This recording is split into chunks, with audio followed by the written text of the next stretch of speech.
Hi everyone, welcome to another episode of Unmute Yourself. I'm Preeti, your host, and today again I have Gauri with me, and we are going to discuss a topic that hits really close home: money or the lack of it. Hi Gauri. Hi, great to be on the platform again. Hi guys. Okay, so talking about money, in today's episode we are going to unravel why financial independence is non-negotiable and money is power. So I think this topic is really sensitive and irrespective of the age bracket that any woman is, whether she is single, whether she is married, I think every woman needs to understand money.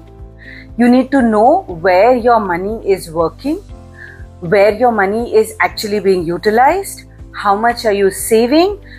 In a nutshell, I think the word financial independence comes only when you know how your money is working for you. Great. And when we talk about it, no one actually taught us about money, right, in school? Never. Right? I think, yeah. When we talk about money, I think it was in grade 11, and if you intended to take accounts, it was only a commerce and a economics kind of a stream. I am a science student and I did not know about money, I think, till the time I actually started earning and then spending. And then spending more rather than earning, I guess. So as a science graduate, I don't think we are taught about money. Correct. It's not one of the subjects.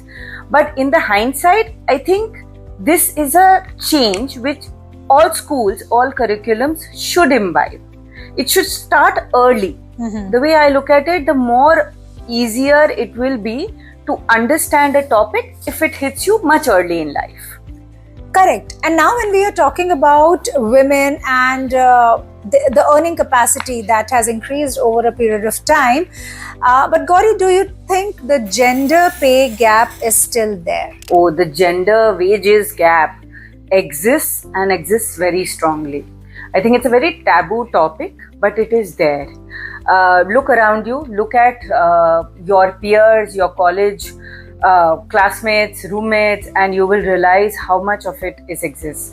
I was reading somewhere Priyanka Chopra, after working 10-12 years in Hollywood, now is the time where she's able to achieve a pay parity. Otherwise, if you look at India, we are way beyond. I don't think we are anywhere close. But Gauri, then there are reasons for it, right? The first and the foremost is we are really bad negotiators. Totally. Women are. We are. We don't know our worth. So value, worth, I think women don't understand this well. And if you don't understand the value of a product, you'll never be able to put a price to it. It's as simple as that. So if you don't know your value, I don't think you'll be able to negotiate the salary that you are bound to get. But we are very good at bargaining if we are going to the Sarojini Nagar market or something. I know, Sarojini Nagar, Lajpat Nagar, women haggle like anything. Exactly. Right? So when we are talking about bargaining over a product, and we are very clear about it, right? The vendor might start with 4,000 or 5,000 rupees a dress, and we actually have the capability of bringing it down to even 600 if I talk about my mother, because her starting point would be 200 rupees. True. So, but when it comes to our own worth, why do we settle down? Why don't we negotiate? I think, over the years, we've always been, as women, as a gender, we've always been not on the forefront, right? We've always been playing from the back foot. So we've been insecure in life. We have been overthinkers in life. And genuinely, to be more precise, I'll tell you, if I negotiate too much, what is playing in my head? Oh, what if this guy does not give me the job? I will lose an opportunity. I will lose my dream job. So true. So let me negotiate, but little bit, if I get it. Otherwise, I'll settle for what he's offered me. I think that might be the reason. That's not the attitude when you are playing in a front row. I mean, it's a very cricket terminology, but if you know your value, if you know your worth, you will put a price to it, and that's exactly what salary negotiations are all about. True, but I think there is something that has to do with this motherhood gap also, right? So one is when we are starting off, maybe our confidence is very high when we are straight out of a B school or something like that.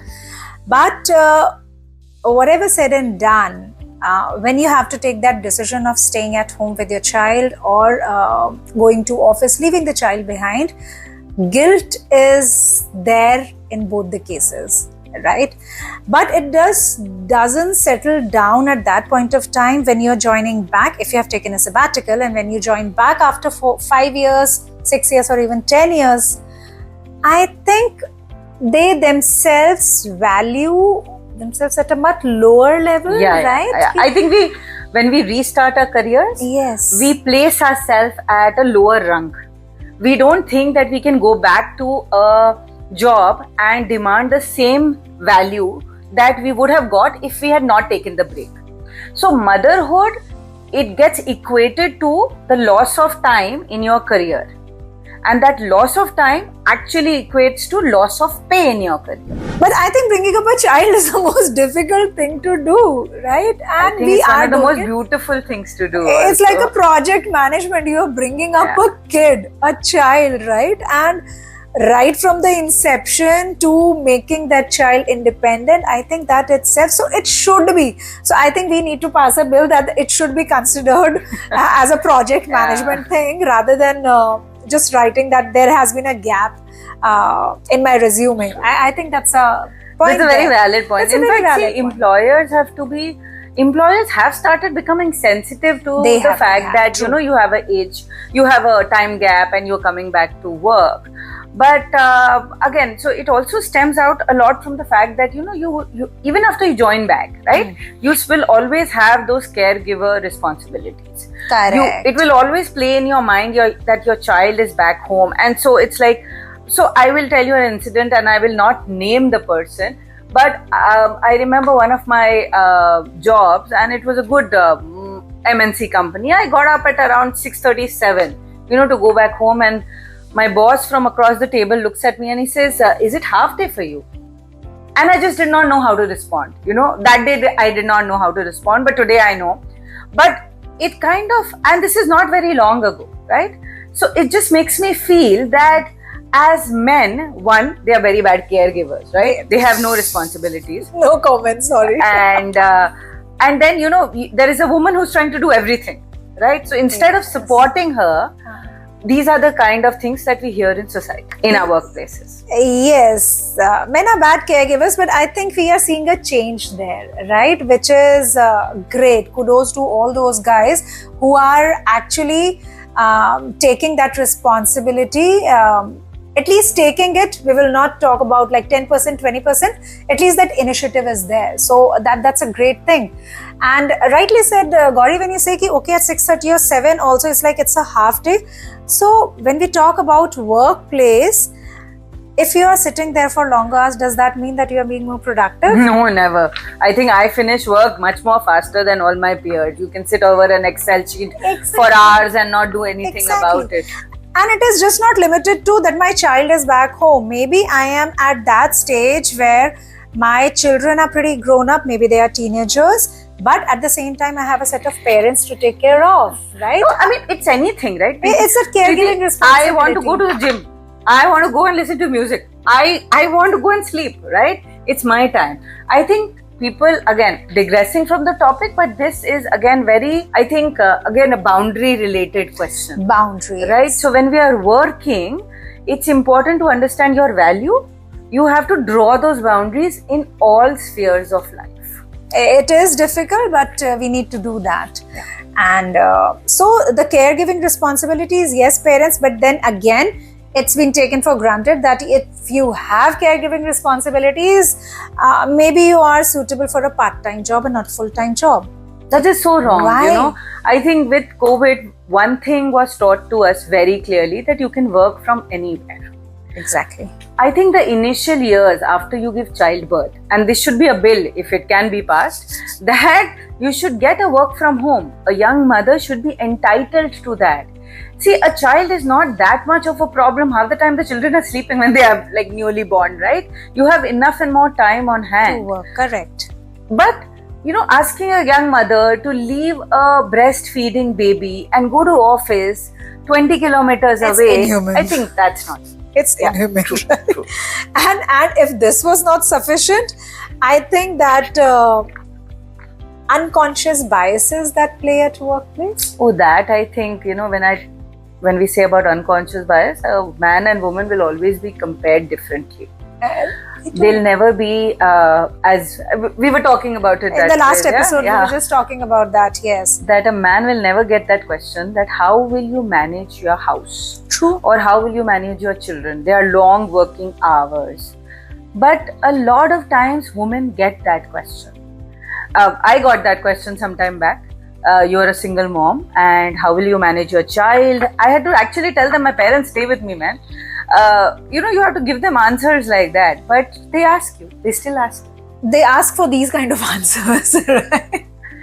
Okay, and when we are seeing that yes, women are very much capable of going out of the house, taking care of their careers, building great careers in all facets of life, all sectors and everything, still when it comes to money, I think they don't have control over that. I think they don't have confidence. It's not about control. Okay. See, in a house, a man will always ask your opinion. I think that way men have changed, right? They always ask. Pucha to tha. Pucha to tha, exactly. But, as women, we don't have the confidence to give, we'll say, dekh lo, kar lo, your call at the end of the day. How many times have we been strong enough कि नहीं मेरे को तो यही करना है या मुझे this is what I want. True. Right. But Gauri, we can't actually blame it on men itself because that day when we were talking about which all books we are reading and Sapiens came up. Right? Yeah. And so it is ingrained in our DNAs that men, the males, they are the providers and women are the caregivers, right? So it's thousands and thousands years of DNA actually. And that's the reason that we are fantastic at that, right? I think times are changing, things will change. But if women start getting more confident, right? And see, galtiyan sabse hoti, you will make mistakes. If I start telling my mistakes on camera, it's going to be a long story. But as long as we don't lose too much of money, I think it's fine to play in stocks. It's fine to play in mutual funds. It is fine. You will lose some money, but eventually you'll start learning. I think, and that's what gives you that confidence that I can make 200 rupees out of the 100 rupees that I've invested. Exactly. So when we are talking about confidence, that we don't have confidence in it, like taking control of money, it is more about confidence. The reason is because we did not start early. True. Coming back to that question, that our education system needs to have that kind of literacy. Absolutely. At the school level, maybe in grade 8 when kids are talking about pocket money, maybe by small things, I think we can introduce this concept of saving and investing. So they get comfortable about you give them, like you said, pocket money. Give them 100 rupees and tell them the whole week, this is what you are getting. You want to eat an ice cream, you want to eat something else, do whatever, but this is your money, right? There is another advantage of that. So we did one activity like we gave our kids 100 rupees each and said, okay, buy whichever chocolate that you want to. And to their, I will not even use surprise, to their shock, they were like, okay, no chocolate is available in this money, because the kind of chocolates that they really are fond of. They started eating, yeah. Exactly. So what they did was they actually made it 200 rupees and then they bought a couple of small or big or all those chocolates. But that time onwards, they know. So yes, you are teaching them about money. You are making them confident. You are also teaching them about the value of money. Exactly. That's the point. That it is not about 100 rupees ki to chocolate. It's like 100 rupees is a good amount of money, right? Exactly. So genuinely, you can get like 2 times and 3 times meal depending on how much you want to eat, but you can get, right? It's very important to understand the value of that money. True. We should not even let our children not understand. I think it's one of the value traits. It is, yes. So now, because we did not start early, that does not mean that now we cannot start learning about money. It's like better late than never. Start talking about money. Whoever is dealing in investments and taxes and everything, talk to that person, be it your spouse, your father, your brother, any friend of yours, even tax advisors or women mentors who are brilliant at it, right? You just need to look for the correct resource there equip yourself with that kind of knowledge. Correct. Right? You know, start early, invest small, do your own ITR, please. It will help you understand that the money that you are earning, where is it going? It took me, I think, a divorce and a lot of struggles to understand that this I need to do myself, you know, and it makes me value money more. Correct. And when I value something more, I negotiate better. Fantastic. So it's like building your wealth and for future stability as well, right? So Right. it's like dual purpose. So get started on that. So if we just need to have 3 steps, like as to how we can do it, it is very simple, right? The first and the foremost is budgeting. Please know where your money is going, right? Thanks to UPI payments, we don't even know where we are spending and how much we are spending. We only realize it when 10 months down in that month, 10th of that month, and you realize the amount of balance that's left in the bank. Yeah, but you can see your Right? transaction. It's Yes. not that you can't. Then go back to the balance and see where we all are spending, right? So keep a check on that. That's the most important point, right? Second point, I guess, here would be the savings part. I think right? savings So is very important. we talked about even if it is 100 rupees, I think we can start off with that 100 rupees. Gradually, we can increase that. So on savings, right? You get our children have birthdays, right? Yes. They get a lot of money on their birthdays. You know, open a savings account. Exactly. Put that money there, and the next time they ask you for a PS4, you show them the balance and tell them, okay, when this reaches 38,000 rupees, I will buy you a PS4, right? It's very simple. Yeah, link it to a reward. So Yeah. it's really work well when there is a reward system which they are really looking forward to. And when we are talking about the budgeting, the savings, the third important thing is investing, right? Please do not be scared of stocks, invest, mutual funds, ITRs, as we talked about. Learn about it, read about it. The more you talk about money, the more comfortable you will get around it, right? And always take help. See, never shy away from taking help. You have financial advisors. I mean, when I started, I did not know anything about it. Today, the little that I know is because I've been talking to people. The more you talk to people, Correct. you understand what are they implying, or you know, if you True. take an action, what is the result of that action. True. And you will get to learn as you go. You won't become an So expert, true. but you will still learn. Yes. So financial stability is non-negotiable, I think. Totally. Right? Yeah. And talk about it because knowledge is power. I think with that, we'll wind up this episode. Yes. See you very soon again. Think about it. Bye-bye. Great. Take care. Thank you, guys.